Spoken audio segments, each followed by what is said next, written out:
Os... Muito bem-vindos a mais um PacCast. Esse PacCast eu considero muito especial. É um cara que eu estou querendo fazer um podcast no PacCast há muito tempo. Esse cara para mim é muito especial, meu segundo pai. Quero te apresentar para vocês, quero que ele se apresente. Professor, vereador, autoridade. Negativo. Oi, Fernando, é bom. O vice é gostoso. Meu primeiro time que fez parte. Eu, professor José Alves da Silva Júnior, mais conhecido como professor negativo. 35 anos de esporte, de basquetebol. 2 filhos, um casal, Lucas, Maria Clara. Casado com a Dodó, Rosângela. Cristão, homem de família e apaixonado pelo basquetebol. A minha história, ela corre muito em cima disso, traçado dentro do basquetebol. E eu, dentro da igreja, descobri minha missão. Deus tinha dado uma missão para mim na Terra. Essa minha missão foi através do basquetebol. A minha história para chegar onde eu cheguei, ela é muito bacana.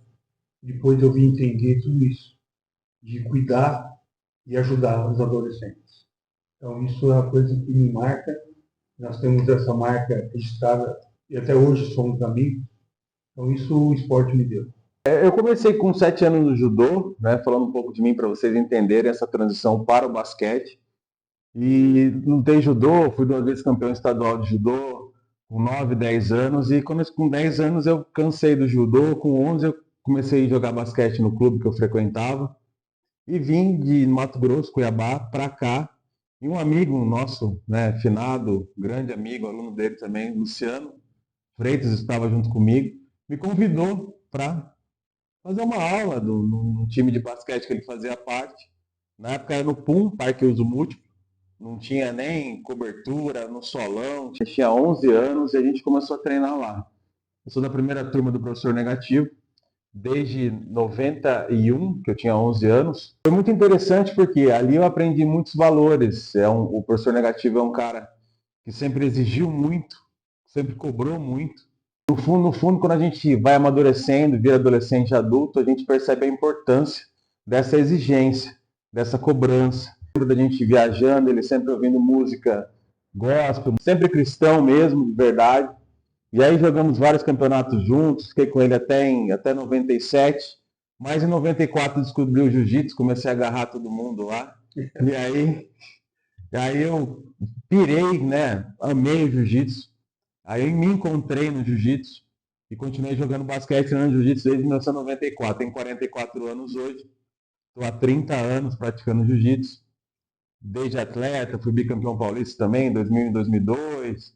E aí comecei a dar aula em 2002 e estou até hoje dando aula como professor e treinador. Não tenho dúvida alguma que a base, tanto que o meu professor de judô, né, com 7 a 10 anos, 11 anos, e o professor negativo dos 11 até os 17, foi a minha principal base para mim ser o que eu sou hoje. Não só por questão de caráter, mas questão de valores, de princípios. Me inspiro muito nele, desde de molequinho, né? Desde os 11 anos. Muita coisa eu vejo que eu faço muito parecido com ele. Foi meu segundo pai. Eu fiquei muito mais tempo com ele do que com o meu próprio pai. A gente treinava muito, segunda, sábado, só domingo, domingo jogava, aquela loucura. E assim, foi uma experiência ímpar, sensacional. Só tenho gratidão por tudo que ele fez. 2 anos que eu estou tentando fazer podcast com ele e conseguimos agora, principalmente por causa do apoio que estou dando a ele para ser reeleito como vereador, no qual eu confio no trabalho dele. Sei tudo que ele já fez, conheço ele desde os 11 anos e não tenho dúvida que ele vai fazer mais 4 anos, muito mais do que ele já fez. Nisso tudo tem muita história, tem muita coisa que muita gente não sabe. Até estava conversando com o Edu, a gente tem que colocar as histórias na mesa, porque muita gente não sabe os bastidores de como que é a coisa, o que o esporte, a ferramenta esporte, que ele trabalha há 35 anos, já fez em várias vidas. Aí eu falei, vamos fazer um podcast para a gente contar essas histórias de transformação, de formação, mudança de vida, de melhoria de vida, encaminhamento, de prevenção às drogas, de muita coisa bacana que a ferramenta esporte para o professor negativo consegue promover, consegue fazer de fato. E eu vou perguntar para ele, que história que vem inicialmente na sua cabeça, assim, que a gente pode contar para quem está assistindo? A gente tem várias histórias, né? Nós mesmos temos história. Você passou tudo que você passou, que você acabou de falar, e a gente tem uma história ainda junto, né? Essa é muito bacana, né? Acompanhei o nascimento dos seus filhos. Essa é a história de um professor que, de repente, às vezes as pessoas julgam por eu ser um cara muito exigente, e dentro da quadra eu sou um cara que eu quero ganhar, né? E as pessoas me julgam, que eu sou muito bravo, que eu sou... Mas os moleques, essa amizade que eu tenho com o Fernando, eu tenho com todos. A gente tem uma cumplicidade com as pessoas que é absurda. E história, eu tenho muita história, Fernando. Eu tenho várias histórias, assim, né? De superação de pessoas, né? Que a gente já perdeu o moleque para droga, a gente já tirou o moleque da droga, a gente já pôs o moleque para dormir em casa, a gente já construiu alguma coisa para uma situação que essa história eu vou contar, que é uma história muito bacana, né? Eu tinha um menino, o Ailton. O Ailton mora ainda, no quilômetro 7. Hoje é um bairro difícil, mas antigamente era pior. Hoje está melhor do que era no passado. O Ailton, eu vi ele jogando futebol, passou perto de mim, eu dei um bote nele, porque era um negão grandão, forte. Falei, eu vou jogar basquete. Não, eu sou goleiro. Não, não é goleiro, não. É um basquete. E aí eu adotei. E aí o Ailton tinha uma mãe que tinha problema no coração, o pai que era alcoólatra, o irmão que tinha problema auditivo. E aí passou-se, né? Começou a jogar basquete, regra, norma, o que pode, o que não pode, né? O que o Fernando falou. Você aprende realmente a querer dar um caminho para o jovem, né? Que, como eu falei, eu sou um professor que tive vários filhos. Eu adotei todos. Eu cobrava como se fosse meu. E o Ailton foi um cara que não virou bandido por conta do basquete. Inclusive, tem uma passagem nessa época que ele chegou bravo no treino, que não sei o quê, vou matar o cara, eu já arrumei um revólver. Eu falei, cara, você tá louco, cara?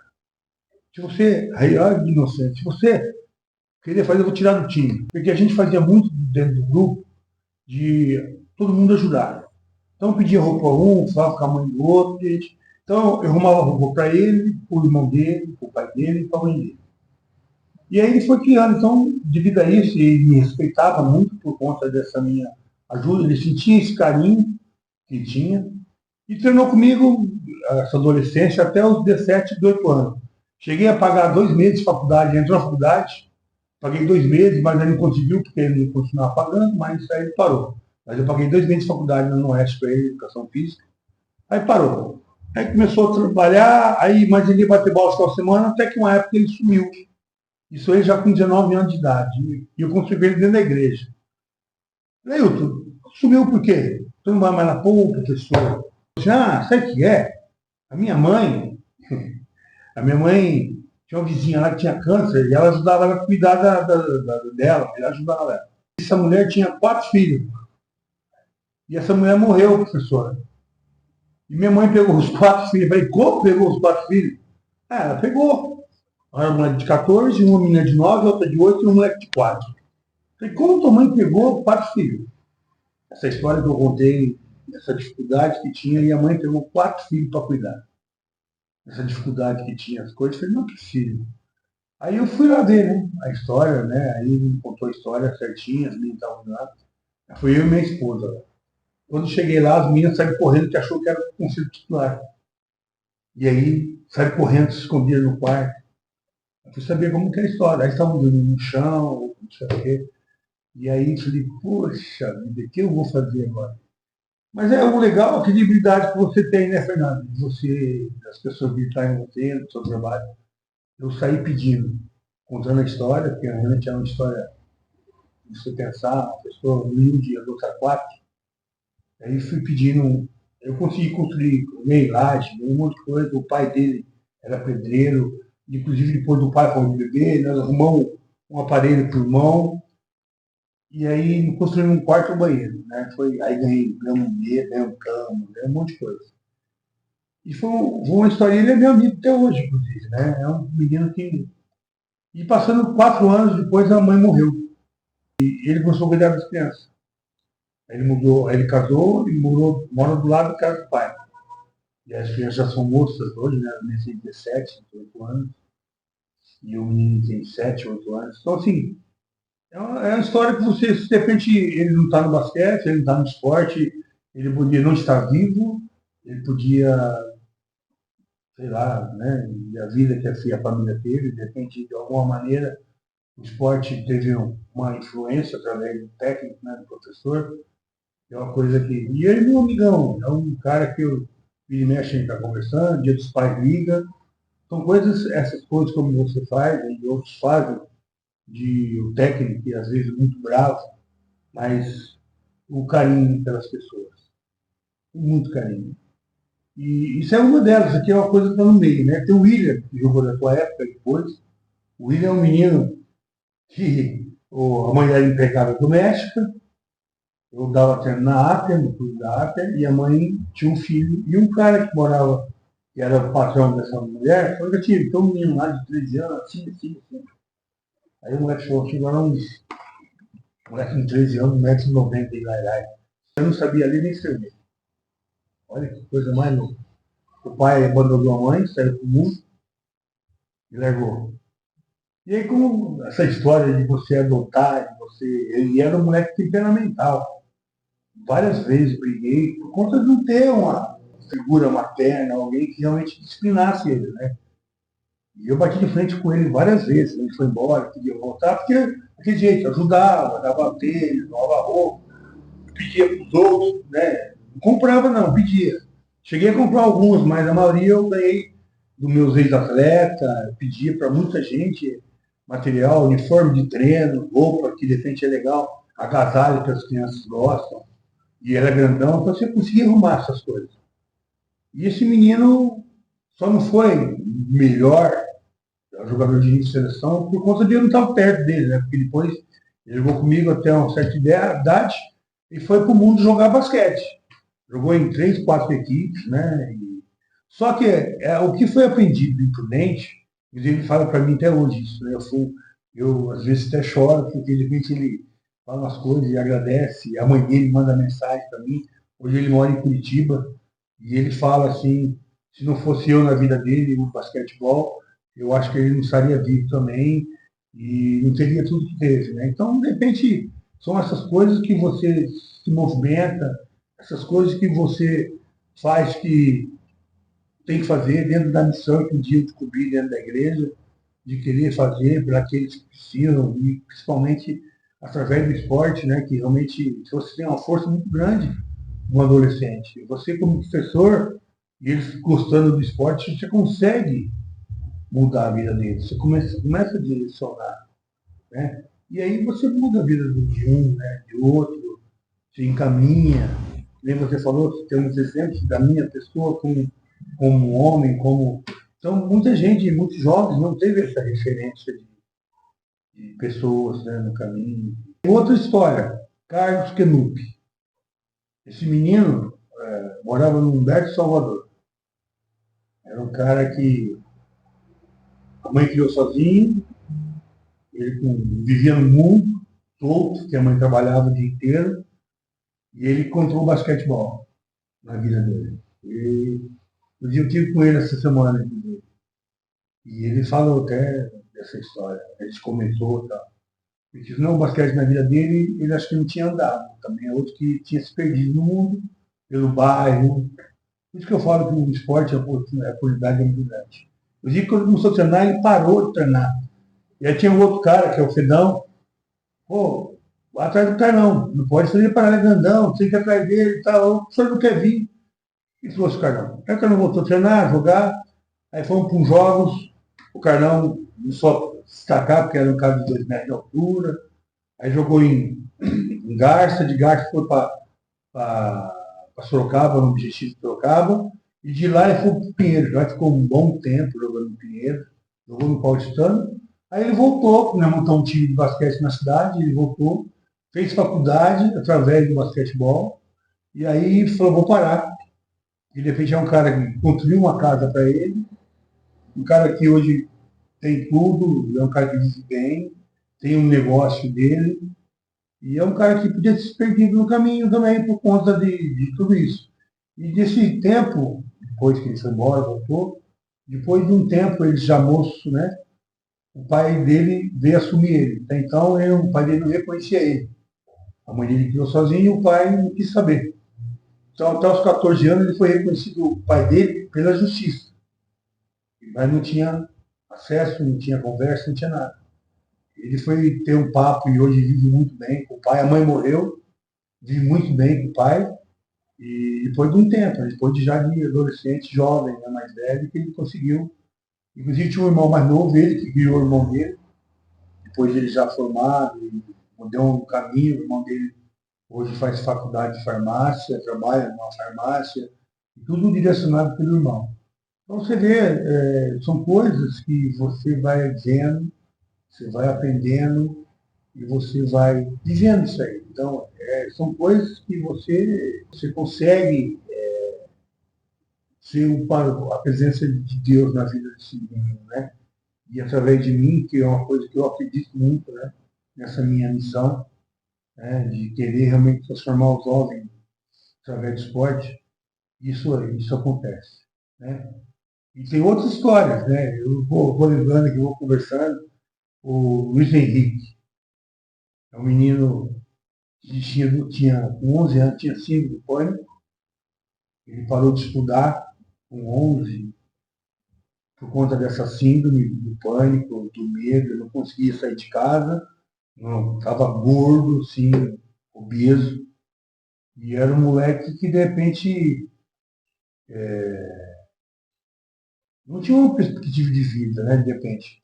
E aí, um dia, uma menina apareceu, a vizinha dele, foi jogar basquete com a menina, era uma escolinha mista, ele apareceu. E eu, daquele jeito grandão, eu fiz um escândalo, né? E ele sentiu firmeza em mim. Falou, pô, você vai jogar no meu time? Isso não sei o quê, bababá. Você não vai para não, não quero, você vai jogar. E ele sentiu realmente alguém abraçando ele. Aí quando eu falo que Deus usa as pessoas, ele usa muito para isso, eu te disse. E eu fiz um escândalo, e aí. Só que todo treino que ele vinha, a mãe tinha que trazer porque ele não conseguia sair de casa sozinho. Ela tinha que vir todo treino, ela vinha. Como ele não estudava, eu falei, vai estudar à tarde com o time, você vai fazer parte da equipe da cidade. Ele largou da escolinha da manhã, você ia à tarde, já para me estudar. E eu falei, você tem que voltar a estudar, eu não quero você. Mas fomos levando, né? Aí chegou o primeiro jogo. Professor, não dá para levar minha mãe na viagem? Eu falei, porra, eu vou levar. Mas vai levar uma vez. Ou você confia em mim, ou você não confia. A mãe dele foi na viagem. Levei a mãe e tal. Ele é apaixonado pelo basquetebol já, assim, encantado com o basquete, se identificando, e voltou para a escola, porque eu cobrei, falei que voltar para a escola, voltou para a escola. E aí, no segundo jogo fora, a minha mãe falou, também não vai. Então, então você não vai também. Você não vai, porque ou você confia em mim, ou você não confia. Aí a mãe dele arrumou uma carona, que não era nenhum, arrumou um vizinho que levou, ela foi de carro, e ele falou, você vai que eu vou estar esperando você. Por isso ele foi. Mas até então não estava. Mas a confiança foi adquirindo confiança. E nessa época eu fiz uma viagem, eu viajei, e aí já estava no tempo treinando, né? Isso aí marcou muito, né, nessa história. Ele me contou assim, estava dentro do ônibus. Professor, tirou foto, eu estou dentro do ônibus sozinho. Isso é engraçado, né? Eu estou conseguindo ir para o treino sozinho. É uma coisa que até Superação era extrema. superação, era assim. Pô, o cara tinha sido do pânico, o cara tinha sido do medo, e o cara mandar uma mensagem para você que estava conseguindo ir no treino sozinho, cara. Olha que coisa mais louca, né? Eu tô indo, aí eu fiz um escândalo, falei, pô, que legal, que bacana, pô, não sei o quê, bababá. Pô, isso é muito legal, cara, eu tô feliz por você. Então, alguém elogiando. Aí depois passou um tempo, perguntei para a mãe dele por que ele adquiriu essa atitude de pânico. Olha como que é a vida das pessoas. A mãe dele, o pai batia na mãe. Por conta disso, ele falava assim para a mãe, eu vou te matar. Então ele não queria ir para uma escola porque seria medo de chegar e a mãe tá morta. E aí ele falou, não quero mais ir para a escola, Pesado. para ficar com a mãe. Isso marcou, isso é um negócio que... E é outro que eu arrumava roupa, arrumava tênis, aquelas coisas que... Isso foi meu. Eu sempre fiz isso, Fernando, porque fizeram comigo, sabe? De querer ajudar. O Vinícius era um cara, meu parceiro, um irmão que eu tenho, e outros do time. Graças da minha idade, ele sempre foi um cara grande, então você jogou no time adulto, então tinha mais condições também, me arrumava tênis, outros não. Isso ficou muito marcado, e eu ficava muito feliz por ganhar um tênis. O menos usado, eu não tinha condição de comprar um tênis, porque o tênis era muito caro. Hoje está mais maleável, mas eu não tinha condição naquela época. Então as pessoas me ajudavam. Isso para mim marcou muito de eu querer fazer. Como eu tinha acesso aos jogadores que iam embora, então ficou fácil. E aí descobri por que na escola. E aí falava, fiz, ó, você tem que estudar, você tem que fazer faculdade. E aí começou a trabalhar, e hoje ele está no Japão. Ele está no Japão, casou com a menina japonesa e foi para o Japão para ganhar um dinheiro. Está lá já há um tempo, manda foto, manda eu jogando basquete com os caras. Você como técnico, você começa a ter uma visão diferente, né? Hoje, de querer fazer o bem, querer que o moleque seja o melhor. E assim como os filhos são assim, os moleques não é diferente. Eu tenho hoje um menino com 13 anos de idade, ele chega perto de mim, eu tenho que abraçar ele. Até liguei para a mãe dele, o que acontece que o fulano, assim, essa... Falar, o pai dele, eles são separados, o pai dele não é tão presente na vida dele. E aí ele pegou eu, 23 anos de idade, joga no time hoje. E ficamos amigos. É um moleque que hoje me chamou para ser padrinho de Cristo, por conta dessa afinidade que a gente tem, né?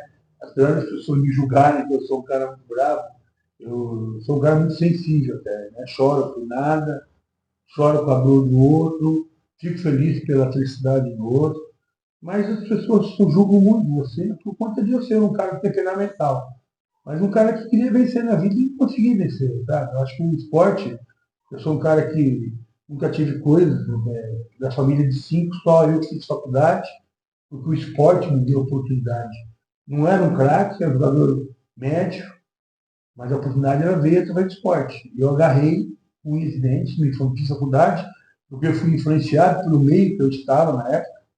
Todo mundo se eu fui também. Mas aí já eu começo a ler lá atrás, coisa de Deus te guiando, né? Deus te dando caminho na tua missão, através do esporte. Então isso eu entendi depois de muito tempo, né? Dessa minha missão, de querer fazer, de querer ajudar, de querer ser próximo desses jovens, de querer dar caminho, de falar o que é errado, o que é certo. A gente tem essa força de poder Influenciar, né? um jovem por conta disso, né? São histórias que, uma história que nem é triste, é até feliz. Eu conheci o mar com 17 anos através do basquete. Eu não conhecia o mar. Eu levei 2 equipes, que dentro dessa equipe tinha metade do time que não conhecia o mar. A sensação que eles tiveram, eu tive e eu me vi nessa história. Que é uma sensação maravilhosa de entrar no mar, de pôr a mão na água, você ser salgada mesmo. É um negócio. Então, são histórias na minha vida que passam. Tem muitas outras histórias, né? Eu contei aqui 4, 5, mas assim, de convivência, de moleque entrar na droga, você ir lá, tirar o cara e o cara voltar para a droga. É difícil, tem coisas que a gente. Né, mas é isso, é uma vida de um cara realmente que é apaixonado. Aquele filme Coach Carter, eu me identifico muito daquele filme. O cara queria que bate de frente com as pessoas para ver o bem dos seus jogadores. E às vezes são mal interpretados, né? Hoje você não pode falar nada, você não pode gritar, você não pode pôr apelido. E aí não é que fica do jeito que está aí, tudo com medo, sem ter atitude, de personalidade de resolver.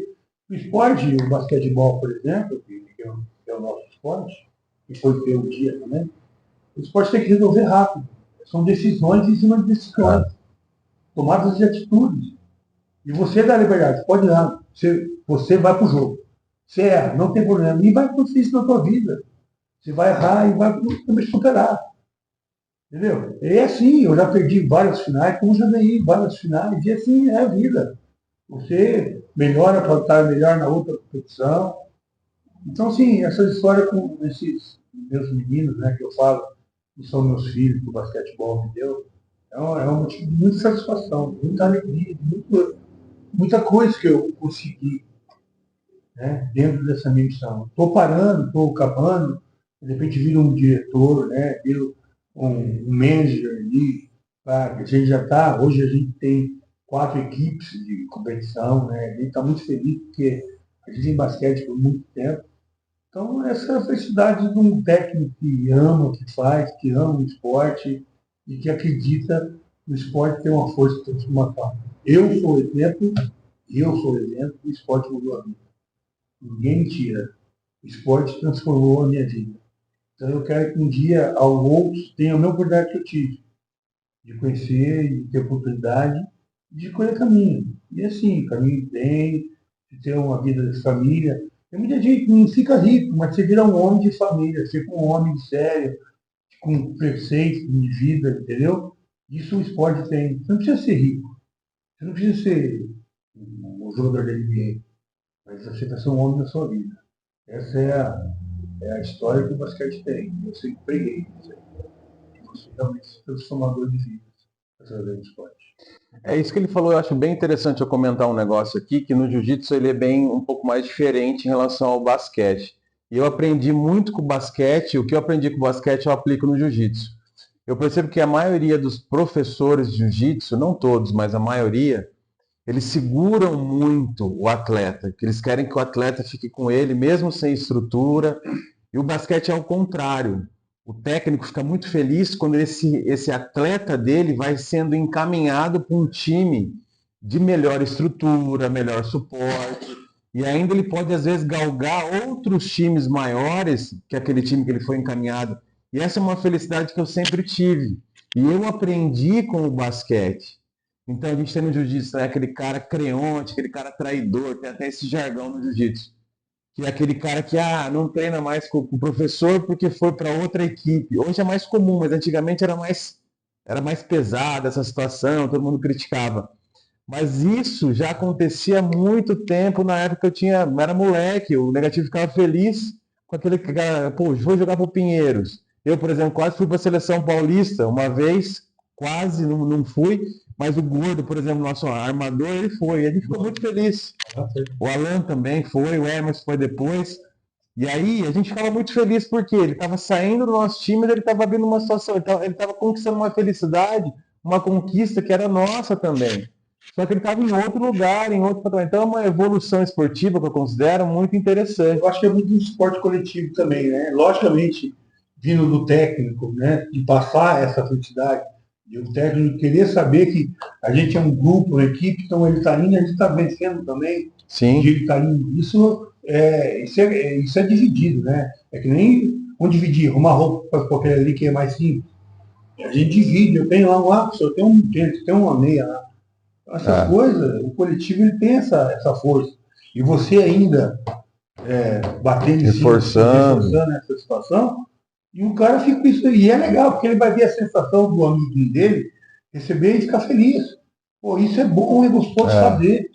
Né? Isso é muito bom. Então, você começa a ensinar a criança o que é ser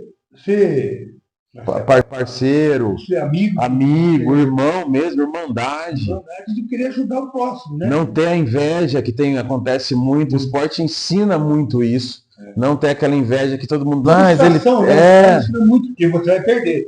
Sim. Vai ficar frustrado, você treinou pra caramba e não deu certo. Vai continuar treinando que na hora vai dar certo. Sim. É isso. Então, aí na vida vai ter isso, né? Então são coisas que no dia a dia, dentro do esporte, você aprende que vai ser o dia a dia da rua. Da vida, do emprego, do casamento, desafios, dificuldades. Então é isso, Fernando. Eu teria muitas outras histórias, né? Mas você acha que de repente essas histórias são histórias realmente que você vê forte, histórias pesadas, né? De abandono de pais, abandono de situação, né? E o esporte mudar a vida dos jovens. Isso é uma coisa que não tem preço, né? É uma coisa impagável na vida. E eu até hoje recebo os louros. Meus louros são os moleques, né? Me ligar. Os meus troféus são Os caras me reconheciam no dia dos professores, me mandavam mensagem, no dia do meu aniversário. Essa para mim é a melhor coisa do mundo que tem. E eu sei disso e eu percebo até hoje. Os mais velhos, os caras, até hoje eu tenho convivência com vários. Isso é minha satisfação pessoal e total. Eu costumo dizer que o esporte, né, é uma segunda ou às vezes até a primeira família de uma pessoa. Porque muitas vezes ele não tem aquela família que ele queria ter, não tem mesmo nem nada de família. E aí ele entra num grupo, ele entra num time que acolhe ele, que dá a base para ele. Você falando isso, eu tenho um amigo meu, que é meu compadre, ele conheceu minha família através do basquete. Ele tinha uma vida completamente desandada. Ele era um cara difícil dentro do grupo, quando eu era jogador ainda, inclusive. E aí, como eu sei um cara bom vivant, todo mundo era parceiro, ele começou a andar comigo também. E ele queria sair da minha casa, da minha casa, né? Ele viu como que era, como ele não tinha isso em casa. Né? E aí, isso que você falou é real. E aprendeu o que é ter uma família, o que é ser uma família. E é meu compadre até hoje, ele é família da minha filha, um cara que eu tenho muito carinho, mas ele aprendeu, através do esporte, nesse lance de ter essa parceria de estabilidade, ele conhecia a minha família, ele conhecia minha mãe, meu pai, meus irmãos, e aí até mudou o estilo, porque ele era roqueiro, era todo loucão, começou a mudar o visual. Foi bacana, isso me lembrei agora que eu conto essa história que você contou, e é verdade. O meio que você te influencia. Sim, sim, Você entendeu? Com quem você anda e você vai ver quem é, e aí por aí. sim. Entendeu? E aí você vê o que você quer ou não quer. E tem duas histórias, uma eu quero contar, que é bem pesada também que aconteceu. É meu terceiro projeto social, eu adoro projeto social. Eu sempre falo que as melhores coisas da vida são as coisas que o dinheiro não consegue comprar. Então, por exemplo, uma satisfação, muitas vezes, né? Acabei de graduar os alunos do meu projeto social, todos choraram. Então, assim, nunca receberam um reconhecimento desse na vida. Molecada, né? De 11 anos, 12 anos, mas você vê, você dá uma faixa de merecimento mesmo, eles chorarem, se emocionarem, não tem preço. E tem uma situação, depois eu quero que você conte a história do Rilmo, que você até postou lá, que foi uma surpresa nossa, né? Que a gente viu agora. Mas eu quero contar uma história bem pesada que eu passei, rápida, é bem curta, que eu acho que vale a pena, para vocês terem uma noção, como que é importante o esporte e vira uma família para um menino desamparado. O menino tinha uns 9, 10 anos, e eu comecei a dar aula lá na Jacinta, estava dando em 4 polos da cidade, na época era um projeto social da cidade. Ele estava treinando lá e aí a prima dele, prima devia uns 14, 13 anos, cuidando meio que dele, ele tinha 9 anos. E os dois treinando, tal, não sei o quê, e aí eu virei para ele e falei assim, ó, chama seu pai para te ver, você não mora aqui perto, tal, não sei o quê, lá. Ele virou para mim e falou assim, meu pai tá preso, professor. Eu falei, aí eu falei, né, como meu pai tá preso, ficou aquela situação chata, eu falei, chama sua mãe então. Minha mãe morreu, meu pai matou minha mãe. Então imagina eu, 30 crianças e adolescentes ali, aquela situação aconteceu. E você via que no olho do menino que ele estava querendo, tinha uma carência querendo uma família. Que o pai estava preso, era cuidado pela prima, e a mãe já tinha falecido, e o pai tinha praticado isso com ela. Então, assim, pesadíssimo, né? Pesadíssimo. E ele estava ali treinando jiu-jitsu e aquelas crianças juntas, e aquela situação, todo mundo ouviu aquilo, então, assim, até me arrepia falando que foi muito forte para mim. E ele não faltava, sabe quando ele queria estar ali, queria estar envolvido ali, porque ele sentia aquela necessidade, ele precisava daquele amparo, daquele apoio, daquele acolhimento, porque ele não tinha praticamente família. Ele tinha uma prima que cuidava dele, ele morava com a avó, que era o que sobrou, vamos dizer assim. Então é muito forte o esporte nessas situações. E tem até queria que você falasse, né, que você postou, a gente reencontrou o Rilmo, que era um cara que jogou com a gente. Queria que você contasse essa história. Eu não sabia que ele tinha perdido o pai. Não, o Rio, ele veio de fora, ele veio de Minas para trabalhar na transformadora aqui. E aí, gordinho, mas era grande. Era mole, mas era grandão, né? Como eu gosto de jogador de anão, você quer trazer. E aí a gente criou daquele jeito, naquela família, né? O basquete, quando você monta um grupo, você começa. Eu falo muito de família de grupo. E o Rio, igual os outros, fazia parte dessa família, né? Inclusive, teve um churrasco dele que foi marcado, né? Que o pai dele fez nessa época. E aí, o pai dele já comprando outra firma aqui, nessa época, já tinha 2 anos dentro da equipe. Aconteceu esse acidente de carro e o pai dele morreu. Não sabia.